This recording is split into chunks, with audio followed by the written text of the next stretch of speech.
Hoje a gente vai bater um papo sobre algumas coisas que todo motion design deveria parar de fazer durante seu dia a dia no trabalho. Bom, para quem não sabe, no dia 9 de abril a gente vai abrir as matrículas da turma 2 do curso Character Animation Expert, com a Natália Okimoto. Então o link para a lista de espera está na descrição do vídeo, deixei aqui na descrição o link. Basta clicar lá, deixar seu e-mail para você ser avisado quando as matrículas estiverem para abrir, fechou? Lembrando também que esse é um curso médio avançado, então você já tem que ter um nível aí de animação, né, um nível de conhecimento de After Effects e um pouco de animação em motion, para poder entrar e não ficar perdidaço. Bom, vamos lá. Esse assunto surgiu, veio à baila comigo semana passada, quando eu estava conversando com um aluno, e ele veio me perguntar como ele podia nomear os arquivos dele depois de, sei lá, 10 correções que o cliente pedia, porque ele criava um nome, aí tinha correção, e ele já não sabia mais como nomear os arquivos. Isso parece um pouco de bobagem, né? Mas se a gente olhar friamente, é um problema muito foda, porque você acaba com o tempo, né, num projeto muito grande, tendo tantas versões de um mesmo render, né, daquele render que o cliente vai pedindo correção, que no final, se você não for organizado, você já não sabe mais o que enviar para o cliente. E eu digo isso porque eu já enviei renders errados, né, arquivos errados para o cliente, porque eu não tinha uma organização de nomenclatura, e aí enviei para o cara e o cara, pô, mas esse aqui já é o vídeo que eu recusei há 3 semanas atrás, o que está acontecendo e tal, eu já viro um boró. Então pensando nisso, a gente pode ver que um problema tão simples como nomear um arquivo da forma correta, entre aspas, de uma forma clara, é apenas um dos vários hábitos ruins que a gente acaba cultivando com os anos na indústria de motion. Esses hábitos vêm de profissional para profissional, né? A gente entra no estúdio, começa a trabalhar numa certa equipe e a gente meio que assimila, né, o fluxo de trabalho daqueles caras. Então é uma parada que às vezes você cria para si mesmo esses problemas, ou às vezes você pega esses problemas de outras pessoas que já têm eles adquiridos, né? Vamos dizer assim. Então eu fiz uma listinha aqui com 7 itens importantes que todo mundo deveria na nossa indústria mudar durante o dia a dia de trabalho, né? 7 itens importantes, são maus hábitos, entre aspas, né? São coisas ruins que a gente deveria parar de fazer rapidamente para melhorar o nosso dia a dia no trabalho, nosso fluxo de trabalho e até a nossa disposição para trabalhar. Então vamos lá, o primeiro que eu tenho aqui é, obviamente, pare de nomear seus arquivos e pastas de modo aleatório. E eu tô meio rindo aqui porque a gente sabe que o primeiro arquivo que a gente tem na mão, quando a gente termina um projeto, ele nunca vai ser o final. Então por que é que a gente tem a mania de colocar aquele underline final lá no arquivo, né? Então vamos parar com isso logo e começar a criar um tipo de nomenclatura, né? Sei lá, VS1, né? Versão 1, por exemplo, onde você tem mais controle sobre as etapas, né, de correções de um mesmo projeto. E esse lance de nomear arquivos, nomear pastas e coisas assim, porque também faz parte, né, pastas e coisas, assets, né, no geral, é uma parada tão séria que virou meme, virou piada na nossa indústria, na indústria de artes digitais em geral, né? Não só em motion, mas na parte de design também, de ilustração e coisas assim. E se você trabalha com motion há algum tempo, você sabe que ser organizado é uma parada extremamente essencial, principalmente se você está num fluxo de trabalho com muita gente. Então, pastas com um nome claro e bem organizados, arquivos com a nomenclatura muito clara e bem organizada, facilita na hora de a gente tentar encontrar um certo asset em um certo lugar do seu computador. Lembre-se que é meio óbvio isso, mas a gente está conversando aqui agora num ambiente mais calmo e controlado, mas quando você está com o prazo na sua testa, né, e você já não tem mais tempo nem de pensar, se você tem um sistema de nomenclatura muito eficiente, você não se estressa no final. E é bom ressaltar também aqui que esse não é um problema de gente iniciante, tá? Isso pega todo mundo na nossa indústria, do cara mais high-end ao cara mais básico, todo mundo tem esse problema de nomenclatura ruim. E isso é muito sério porque, de novo, né, dentro de um projeto com muita gente, se você começa a nomear os arquivos de forma muito aleatória e muito bagunçada, você atrapalha todo mundo no processo. Então vamos parar de criar aí esses arquivos com nomes aleatórios, não, vamos começar aí a criar nomenclaturas mais simples e lógicas, saca? O nosso ponto número 2 aqui é pare de se preocupar com ferramentas. Então é o seguinte, na nossa indústria todo mundo parece ser muito obcecado com ferramentas e aplicativos, né? Uma das coisas que eu mais escuto e mais vejo em feedbacks quando alguém posta um vídeo ou um job, é geralmente alguém vir lá, sempre vai ter um cara que vai chegar e vai falar assim, pô, qual plugin que você usou para alcançar esse visual? Pô, qual plugin você usou para criar esse efeito e coisas assim? Então é interessante a gente reparar isso, porque parece que a gente está mais preocupado se o cara usou essa ou aquela ferramenta do que com a parte criativa da coisa, né? Com o esforço que aquele cara teve para chegar num certo resultado, né? Com de onde o cara tirou a ideia para chegar naquele efeito específico e coisas assim. E eu sei que tem muito fator de curiosidade nisso também, a gente também fica curioso em saber como as pessoas conseguem, né, um certo resultado num trabalho, mas se a gente olhar friamente para os comentários, né, e para algumas coisas que a gente lê por aí de feedbacks de alguns projetos, a gente sempre vê que a galera está mais preocupada realmente em saber qual plugin que o cara usou, qual ferramenta que ele está usando e tal, e menos em saber qual a técnica que ele está usando, né? De onde ele tirou, qual que é o processo criativo do cara para chegar naquele resultado específico. Então, se você quer realmente aprimorar suas habilidades como motion designer, pare de se preocupar com ferramentas e comece a adquirir conhecimento real sobre a área, tá? Então, pare de se preocupar com ferramentas. Ponto número 3 aqui, cara, pare de fazer comparações. Isso quer dizer que a gente deveria parar de se comparar uns com os outros, tá? Então, assim, dizer coisas como, pô, meu projeto não é tão bom quanto do fulano, ou então chegar para um cara que postou um vídeo e falar assim, pô, tá massa, mas ainda não tá tão bom quanto do ciclano. Ou aquela frase clássica, né, de falar assim, tipo, um dia eu chego lá. Tudo isso são péssimos hábitos, né, e trazem um feedback negativo para você mesmo no processo de aprendizagem de motion. É sempre bom a gente perceber que a gente está onde nossas habilidades permitem, né? Ou seja, você está onde sua habilidade permite, nada mais, nada menos.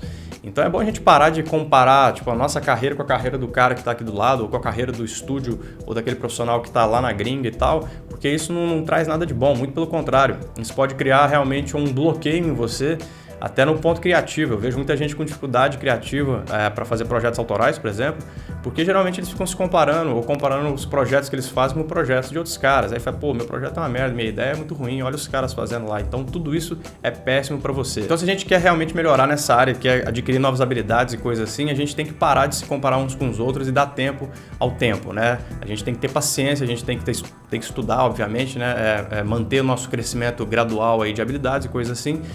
Mas a gente não pode se comparar com outros profissionais que têm processos de aprendizado totalmente diferentes, processos de execução totalmente diferentes, estão em contextos totalmente diferentes do que nós, né? Então, não há atalhos aqui, saca? Não tem atalho na nossa área, então pare de se comparar com outros caras, porque isso não é sadio. O número 4 aqui é muito sério, na minha opinião, que é pare de reclamar sobre falta de tempo, tá? Todo mundo é ocupado e ponto final. A gente sabe disso, a gente tem muita coisa para fazer durante o dia, seja profissionalmente ou pessoalmente falando, né? Seja na nossa vida profissional ou na nossa vida pessoal. Então, uma coisa que eu vejo muito é a galera reclamando que não tem tempo para estudar, que não tem tempo para investir em cursos e coisas assim, né? Porque está trabalhando muito e não sei o quê. E também, por outro lado, eu vejo muita gente reclamando que não tem tempo para fazer nada que não seja trabalhar, né? Então, tem os dois lados aqui, né? Uma galera que diz que não tem tempo para estudar, para melhorar, né? no campo. E também uma galera que diz que não tem tempo para fazer mais nada que não seja trabalhar. Quando eu falo pra gente parar de reclamar sobre isso, né? Sobre, para de reclamar sobre que você não tem tempo, é porque é uma parada, velho, que todo mundo é assim, né? Todo mundo é ocupado todo santo dia, todo mundo tem uma cacetada de coisa para fazer, e então ninguém é especial nesse ponto, saca?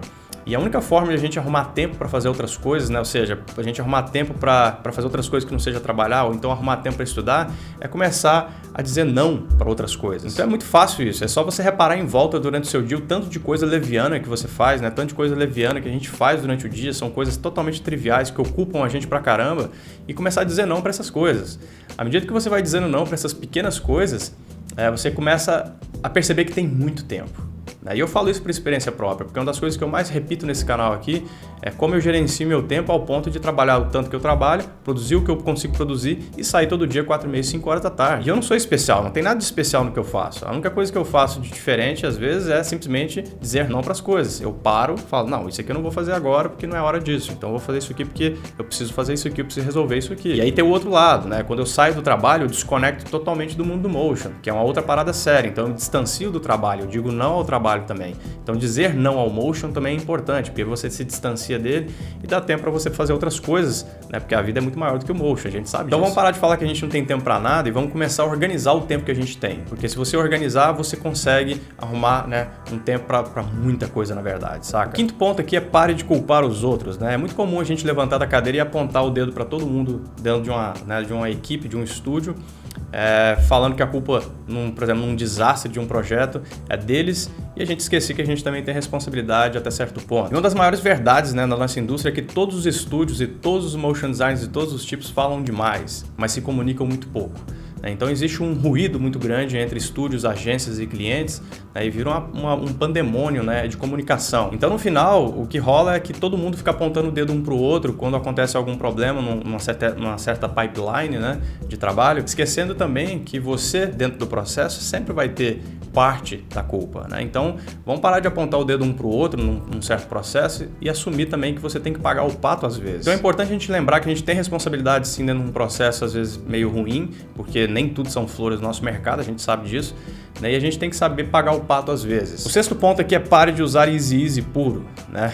Esse aqui é até um pouco fácil, né? É engraçado, mas não é incomum a gente ver algum profissional simplesmente selecionar os keyframes no After Effects, digitar ali um F9 e falar que a animação está pronta. Então assim, não faça isso, saca? Abre o Graph Editor, vai manipular suas curvas, vai trabalhar essas curvas, vai fazer animação de verdade e pare de usar presets de animação.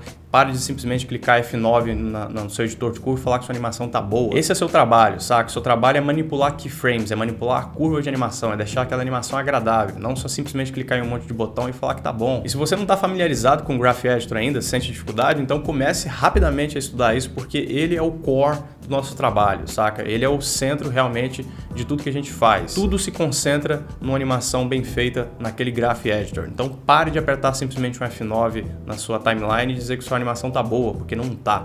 Vai lá e manipula as coisas, não tenha preguiça de fazer isso, porque é isso que vai fazer de você um bom motion designer e obviamente um animador de verdade. E o sétimo e último ponto que a gente tem aqui é pare de fazer coisas repetidas. Então assim, a gente sabe que o nosso trabalho tem por natureza ser repetitivo e em alguns casos até maçante. Então é extremamente importante, é muito importante na verdade, que a gente crie formas e métodos de minimizar esses fatores ao máximo. É interessante isso porque eu sou um cara obcecado por fluxo de trabalho. Desde que eu comecei nessa área eu vi que esse era um dos maiores gaps da galera.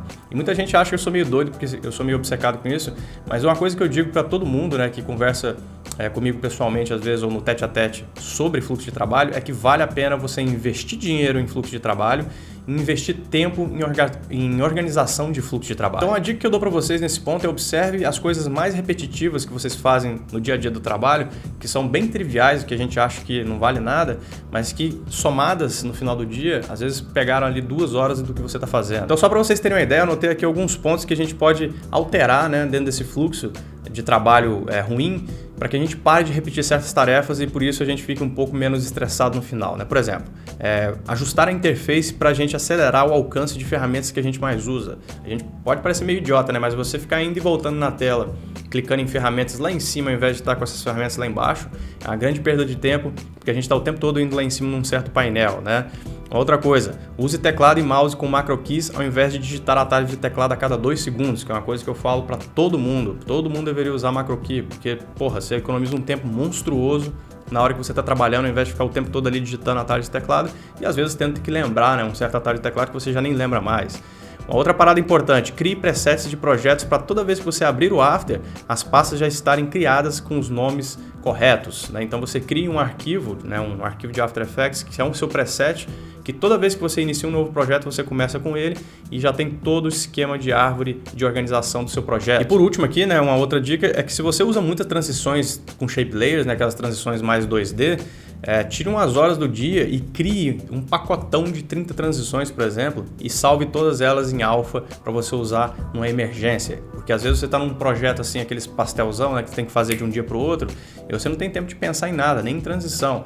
E essa é a hora que esse tipo de sacada resolve. Por exemplo, eu tenho pacote de transição que eu já criei salvo para mim mesmo, pacote de lower third, né, box, porque são coisas que às vezes dependendo do job você não precisa fritar muito para criar, né? Não precisa ter, né, ficar ali, vou fazer bonitinho assim, acessado. Às vezes é só uma coisa que você precisa enfiar ali, colocar o nome do cara em cima e você já tem lá, sei lá, 30 presets disso que você criou, né, que você pegou pela internet. Então, sacaram como é que é, né? Então é isso aí. Esses são 7 pontos aqui que eu considero importantes com relação a maus hábitos na nossa indústria, coisas que a gente deveria parar de fazer, inclusive eu, né? Eu sempre trabalho muito para tentar amenizar o máximo possível essas coisas, porque é muito complicado, nosso trabalho é muito estressante, ele é muito puxado às vezes, né? Dependendo do tipo de projeto que a gente está lidando, a gente pode realmente ficar meio para baixo assim, de energia e bem estressado. Então é importante a gente trazer para nós esse tipo de autocrítica, saca? E ver que a gente realmente tem uma conduta às vezes ruim para nós mesmos e para a equipe que a gente trabalha, para a gente poder corrigir isso no processo. Essas são as dicas que eu tinha para vocês hoje aqui, essas constatações, na verdade, né? Então não esqueça que no dia 9 de abril a gente vai abrir as matrículas para a turma 2 do curso Character Animation Expert com a Natália Okimoto.